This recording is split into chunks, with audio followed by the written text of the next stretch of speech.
Juni 1453, seorang anak muda namanya Muhammad II mendapatkan gelar Al-Fatih, maka terkenal dengan nama Muhammad Al-Fatih, berhasil menaklukkan kota terhebat di dunia, Konstantinopel. Apa rahasianya? Kan itu rahasianya apa? Kok bisa? Ceritanya belum selesai. Suatu ketika, ya untuk menjelaskan rahasianya apa, saya mau cerita lagi. Ketika berhasil menaklukkan Konstantinopel, Al-Fatih meminta gurunya yang bernama Al-Walid, gurunya Al-Fatih, untuk menjadi imam sholat Jumat. Ketika itu apa kata gurunya? Jangan saya, tolong carikan orang yang lebih soleh daripada saya untuk menjadi imam sholat. Lah ini guru, bukan guru kita, ini gurunya Al-Fatih. Pinternya pasti luar biasa, solehnya pasti luar biasa. Lah ini kok disuruh nyari orang yang lebih soleh daripada gurunya Al-Fatih? Kan bingung Al-Fatih. Maka apa yang dilakukan Muhammad Al-Fatih? Dikumpulkanlah ratusan ribu pasukan. Semuanya disuruh berdiri semuanya. Ketika semua pasukan berdiri, Al-Fatih menyampaikan 3 pertanyaan. 1. Siapa di antara kalian yang dari balik sampai detik ini, saya ulangi, yang dari balik sampai detik ini pernah meninggalkan sholat 5 waktu berjamaah, walaupun cuma sekali duduk? Bapak Ibu tahu apa yang terjadi? Tak satu pun pasukan Al-Fatih duduk. Artinya apa? Pasukan Al-Fatih tidak pernah meninggalkan sholat 5 waktu berjamaah, walaupun cuma 1 kali. Yang kedua, siapa di antara kalian yang dari balik sampai detik ini pernah meninggalkan sholat sunnah rawatib, sholat sunnah qobliyah, ba'diyah, walaupun cuma sekali duduk? Apa yang terjadi? Setengahnya duduk. Berarti apa? Setengah pasukan Al-Fatih tidak pernah meninggalkan sholat sunnah qobliyah, ba'diyah, walaupun cuma sekali, dan setengahnya pernah walaupun cuma 1 kali. 3. Siapa di antara kalian yang dari balik sampai detik ini pernah meninggalkan sholat sunnah tahajud, walaupun cuma sekali duduk? Apa yang terjadi? Semuanya duduk. Artinya apa? Semua pernah meninggalkan tahajud walaupun cuma 1 kali. Tinggallah 1 orang yang masih berdiri tegak. Siapa dia? Dialah Muhammad Al-Fatih. Muhammad Al-Fatih adalah seorang pemimpin yang dari balik sampai mati tidak pernah meninggalkan sholat 5 waktu berjamaah, tidak pernah meninggalkan sholat sunnah qobliyah, ba'diyah, dan tidak pernah meninggalkan sholat sunnah tahajud. Tahu kenapa? Karena visi misi hidupnya jelas. Apa? Menjadi pemimpin terbaik di hadapan Allah dengan cara menaklukkan Konstantinopel. Bapak Ibu jujur, kalau kita ini pasukannya Al-Fatih, kira-kira duduknya di pertanyaannya berapa? Pertama enggak ya? Pertama pun bukan karena meninggalkan sholat jamaah sekali ya, berkali-kali lagi. Berarti kalau itu sunnah qobliyah ba'diyah sama tahajud nggak usah dibahas kan? Jelas ya Bapak Ibu? Orang yang punya visi misi hidup yang jelas itu nggak seperti ini. Apa ini? Air di atas. Nggak tahu kalau yang udah paham nggak filosofi air di dalam? Jangan seperti air di atas daun talas. Itu apa maksudnya? Gampang. Kalau anak zaman sekarang itu ciri-cirinya dikit-dikit oke. Jalan-jalan yuk ibu, nongkrong yuk ibu, nonton yuk ibu. Orang yang yuk itu namanya orang yang tidak punya target hidup yang jelas. Itu sore-sore tak traktir ke kafe. Yuk, sorry bro, ada jadwal pengajian. Ya enggak? Jujur deh Bapak Ibu, mohon maaf nih ya.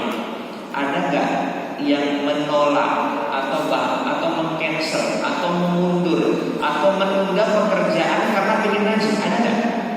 Ada kan? Maksudnya sore ini gitu loh, yang harusnya ngapain gitu loh, ya kan? Anak muda ya Allah, saya juga heran. Dulu waktu zaman saya mahasiswa itu nggak ada, tapi sekarang kok lucu ya.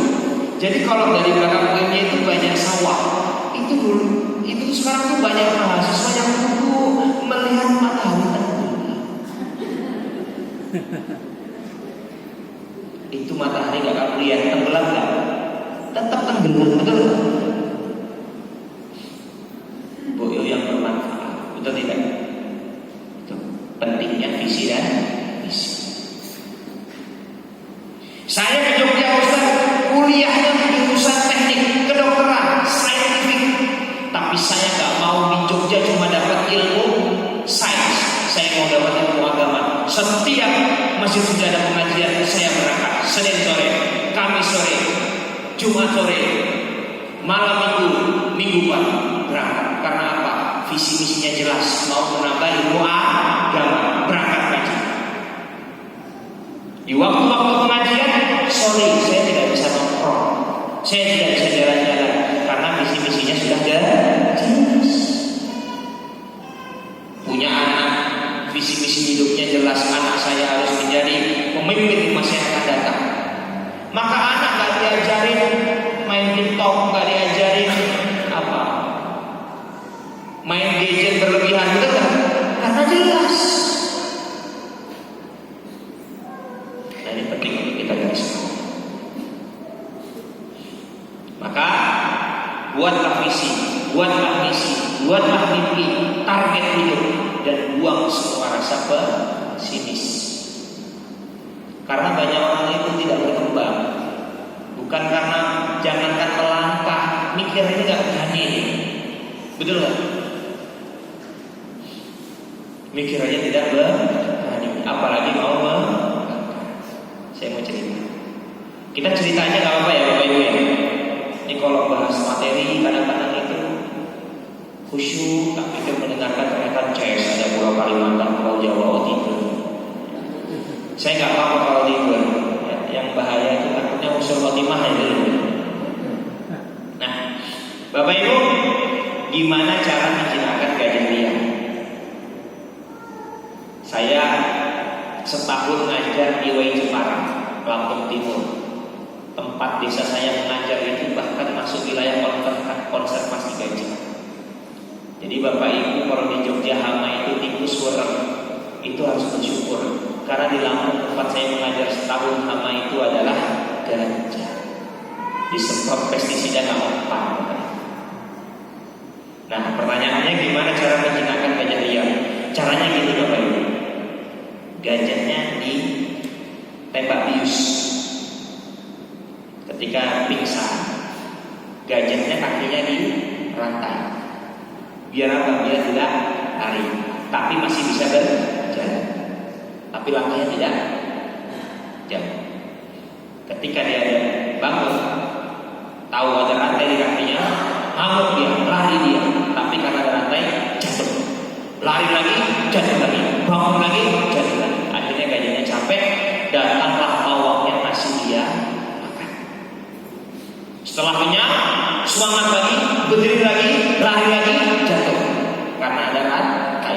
Begitu terjadi selama 1 minggu. Di hari ke-8 ketika gajahnya itu tidur sama pawangnya, rantainya dilepas. Di hari ke-8 ketika dia bangun gak ada rantai. Pertanyaan saya, lari gak gitu? Lari gak? Anda loh, kan udah gak ada rantai Ustaz.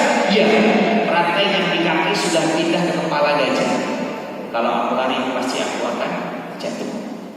Ngapain susah-susah? Nanti pawangku datang pasti bawain aku makan. Bahkan gak usah lari. Maka semenjak itu dia menjadi gajah yang jinak. Hubungannya kau usah tenang dulu. Ini rantai gajah kita. Saya nggak bisa sukses, saya nggak bisa bahasa Inggris, saya nggak bisa Ya kalau yang mahasiswa keluar negeri, saya nggak bisa sambil kuliah ngafalin Quran, sambil kerja ngafalin Quran. Saya nggak bisa ini, saya nggak bisa itu, saya nggak bisa ini, saya nggak bisa itu. Itulah rantai gajah atau sifat pesimis yang ada di pikiran kita yang membuat kita tidak bisa berkembang, tidak bisa maju. Apa yang harus kita lakukan? Buang semua rasa pesimis yang ada di pikiran kita. Gak bisa ngafalin Quran, tiap hari harus hafal Quran. Bisa nggak? Bisa. Gak bisa bahasa Inggris, no speak with me except with English. Saya sekarang tinggal di Unires Bapak Ibu, jadi pengasuh di Unires Putra. 2012 saya itu mahasiswa, tinggalnya di Unires. Saya punya teman saya itu tulis di depan pintunya, dare to in, dare to speak English, dare to enter, dare to speak English. Berani masuk, berani berbahasa Inggris. Pede aja dulu. Tahu bapaknya apa? Dia S2-nya di Belanda, beasiswa. Ya, apalagi bapak ibu yang mohon maaf tinggal dekat masjid ada kajian, jangan jadi jamaah yang pesimis. Coba mohon maaf ya, kalau lihat masjid kita ini sehari seminggu 5 pengajiannya, logika manusia nggak ada jamaah yang datang, betul nggak? Buktinya apa nih? Padahal saya kemis belum minggu bisa 300, betul nggak? Kemarin ke Wonosobo, betul. Saya tanya ke panitia 150 jamaah, Masya Allah. Siapa yang mau jauh-jauh ke Wonosobo, tidurnya di masjid, ngaji? Siapa yang mau? Ternyata 150 orang.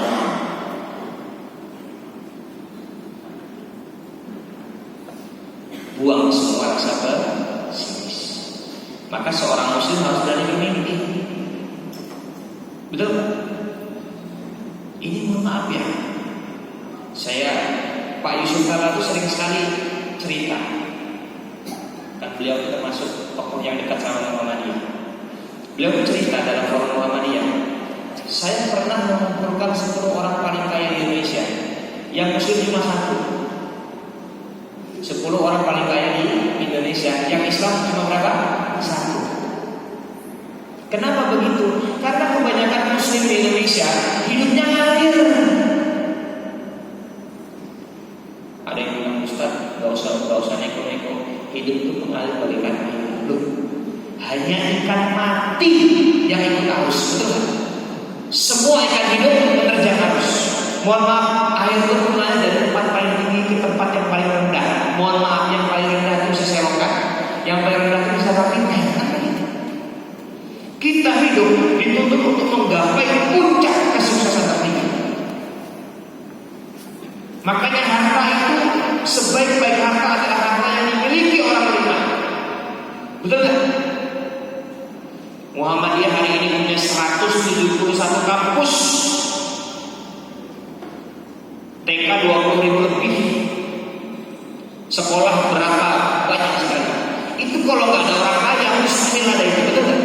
Lah masjid kita ini gimana coba? Atapnya aja berapa? 2M apa ya masalah itu? Atapnya doang ini. 2M itu atap doang. Belum sak masjid. Lah kalau nggak ada orang lain, mustahil ya. Maka seorang muslim harus visioner. Ustaz kita nggak ada harus. Lo Rasulullah itu gimana coba? Islam sampai Indonesia ini gimana ceritanya kalau para sahabat itu nggak visioner? Tadi saya buka peta di bagian kiri jamaah, kan itu wilayah Persia, Bapak Ibu, betul? Itu zaman Umar bin Khattab, Persia itu semuanya masuk jadi wilayah Islam. Persia. Padahal Rasulullah meninggal, Abu Bakar jadi khalifah cuma 2 tahun lagi setelah Umar. Itu Persia masuk Islam semua. Salahul Arabi Andalusia, Spanyol jadi Islam. Al-Fatih sampai ke Turki sana. Itu baru nggak punya visi-visi gadis.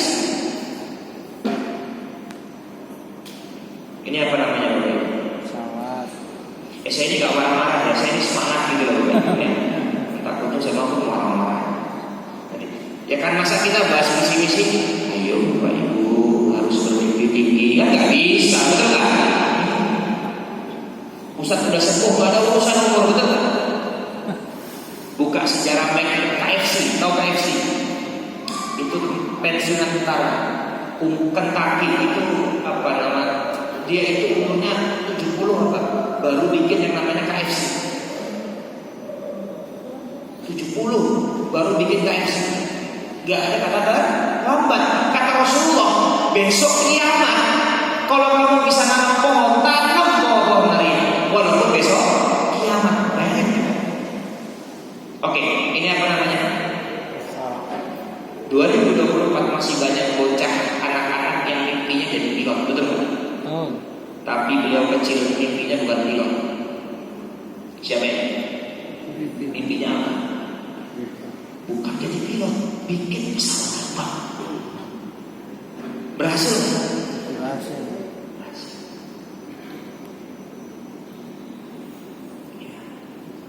Ya kalau mohon maaf ya, umat Islam mimpinya seperti beliau, waduh, Indonesia ini dahsyat, betul nggak? Saya itu suatu ketika saya ke Malaysia, saya ingin menginap di rumah bapak angkat teman saya. Itu isi rumah, satu rumah itu isinya 5 orang. Mobilnya berapa? 5. Mobil di sana tuh udah kayak motor. Kenapa? Karena mobil di sana mereknya Proton. Iya mahal. Proton. Itu buatan Malaysia. Bukan SMK Pak. Itu ada kabarnya, wujudnya nggak ada sampai sekarang. Wah ini mancing aja. Saya main sering dipancing kayak gitu soalnya. Itu harganya memang murah, 50 juta kan? Jadi mobil itu seharga motor. Kenapa? Bikin sendiri. Ayo kalau makan nasi lemak sendiri bayar nggak? Tidak dong. Yang bikin mahal itu kan karena bukan bikin sendiri. Kalau bikin sendiri mahal nggak? Gratis. Oke lanjut, nanti masuk politik kita ya, lanjut ke sini. Ini pentingnya visi dan misi. Maka kita harus punya visi misi hidup yang jelas. Saya mau cerita sedikit. Berapa menit sebelum azan Mas Soleh selesai? Dan selesainya berapa menit sebelum azan? 5 menit. 3. Oke. Tenang, saya buka ini jam digital 10 menit lagi aja. Berarti 3 menit sebelum azan selesai kan? Pokoknya kalau ngaji sama saya nggak usah saya jawab ya Bapak Ibu, daripada saya bingung nanti jawabnya. Nih rahasia orang Jepang. Orang Jepang kenapa pinter? Karena hobinya makan dan sorry ikan laut, bukan ikan nila, apalagi lele. Tenang, bukan itu poin saya. Poin saya di sini. Suatu ketika nelayan Jepang pergi ke laut menangkap ikan dimasak enak, tapi kurang enak karena ikannya sudah mati. Ini harusnya belum keluar. Maka nelayan Jepang beli wadah yang besar, diisi air, dapat ikan dimasukin wadah, ada airnya, ikannya hidup, dimasak lebih enak karena ikannya segar, masih hidup. Tapi masih kurang enak karena ikan dimasukin wadah, diem aja. Bapak-bapak pernah mungkin mancing dapat ikan di dalam wadah, diem aja kan begitu. Maka nelayan Jepang akan diucir, dimasukin ke wadah, dapat ikan, dimasukkan ke wadah, ikannya lari dikejar hidup. Dimasak enak karena selain selain masih hidup, fresh, ikannya juga aktif. Target visi-misi hidup itu bagian hiu yang akan mengejar kita. Maksudnya gimana? Punya target Ustaz 5 tahun hafal 30 juz. Atau gini deh, 10 tahun. Kalau 10 tahun hafal 30 juz, berarti setahun berapa juz? 3 juz, ya kan? Kalau 5 tahun 30 juz, berarti setahun berapa juz? 30 dibagi 5. 6 juz ya begitu. Dan seterusnya. Nah, dia punya target. Mohon maaf, misalnya Odoch itu gerakan membaca Quran one day one juz. Udah punya target hidup one day one juz, dia ngantuk mau tidur. nggak bisa tidur. Kenapa? Baca dulu 1 juz baru tidur. Target itu seperti dulu yang mengejar kita. Saya mau jadi ilmuwan, jadi profesor. Kerjaannya apa? Baca. Pokoknya setiap hari harus 10 lembar minimal. Dia ngantuk, mau santai-santai nggak bisa baca. Tuh. Capek kuliah, capek kerja, tapi punya target hidup. Pokoknya setiap hari harus ada ilmu masuk. Maka Senin sore ke masjid Sunja, ketika dia capek mau istirahat, mau santai-santai di kos-kosan, di kamar, di rumah, bangun, ambil motor, berangkat ke masjid Sunja. Karena apa? Punya target. Visi misi target itu bagaikan bulan menjadi yang membuat kita maju. Mau olahraga lari pagi, aduh tapi jam segini masih ngantuk, semalam tidurnya kemalaman. Ambil sepatu. Ada yang nanya, Ustaz apa doa istiqomah? Doanya Bismillah Allahumma paksain. Paksain betul nggak? Yang pertama kali ngaji berat loh ngaji ini. Tapi kalau yang Senin Kamis sudah ngaji, sekali nggak ngaji itu ada yang kurang kok, betul nggak? Paksa terbiasa kebutuhan kenikmatan, itu prosesnya. Maka berjuanglah dari sekarang. Mimpi yang dipikirkan berubah menjadi rencana. Rencana yang diucapkan berubah menjadi komitmen. Komitmen yang dilakukan berubah menjadi kenyataan. Maka semua diawali dari mimpi. Kita kan mimpinya tinggi, husnul khotimah, surga Firdaus, berjumpa dengan Rasulullah itu. Tapi sibuknya kesiangan, duhur kerepotan, asar di perjalanan, maghrib kecapean, isya. Ada orangnya di sini. Kerudungnya warna apa? Bajunya warna apa? Bajunya. Ini pentingnya visi dan misi. Udah sepuh, Ustaz, gak ada urusan, betul kan? Justru karena Allah mungkin sudah sepuh, tanggung jawab kan tidak seberat waktu muda, betul kan? Sekarang tinggal fokus menyiapkan hari esok. Ya sudah. Jadi gitu loh. Jadi tidak ada kata terlambat. Bahkan tadi saya sampaikan Rasulullah berpesan, kalau besok kiamat kamu bisa nanam pohon hari ini, tanam. Lah pohon yang kita makan, pohon buah yang kita makan hari ini kan yang nanam bukan generasi kita, yang nanam kan orang-orang terdahulu, betul nggak? Di Unires itu ada buah namanya matoa.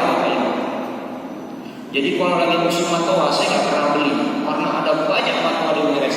Yang nanam bukan saya, tapi alhamdulillah saya bukan dia. Yang nanam orang-orang sebelum ini. Ini ada video yang sangat bagus, tapi karena waktunya nggak cukup kita lewatkan saja. Itu namanya strategi marketing biar mudah maju. Abdullah Azhar ini adalah kisah yang sangat inspiratif, bagus sekali, tapi karena waktunya nggak cukup kita lewatkan. Tenang, nanti kalau ketemu saya lagi saya ceritakan. Bapak Ibu jangan menyerah, jangan dikit lagi kita akan berhasil. Lihat yang di bawah menyerah, dia akhirnya gagal. Yang di atas masih jauh emasnya, tapi dia terus melangkah, akhirnya dia berhasil. Jangan malas itu seperti akar, semakin dibiarkan semakin dalam akar semakin susah dicabut. Cabut kemalasan dari sekarang, karena semakin ditunda semakin susah untuk dicabut. Itu saja kajian kita pada sore hari ini. 3 menit lagi kita menuju azan maghrib. Kurang lebihnya mohon maaf. Fastabiqul khairat. Wassalamualaikum warahmatullahi wabarakatuh. Waalaikumsalam warahmatullahi wabarakatuh.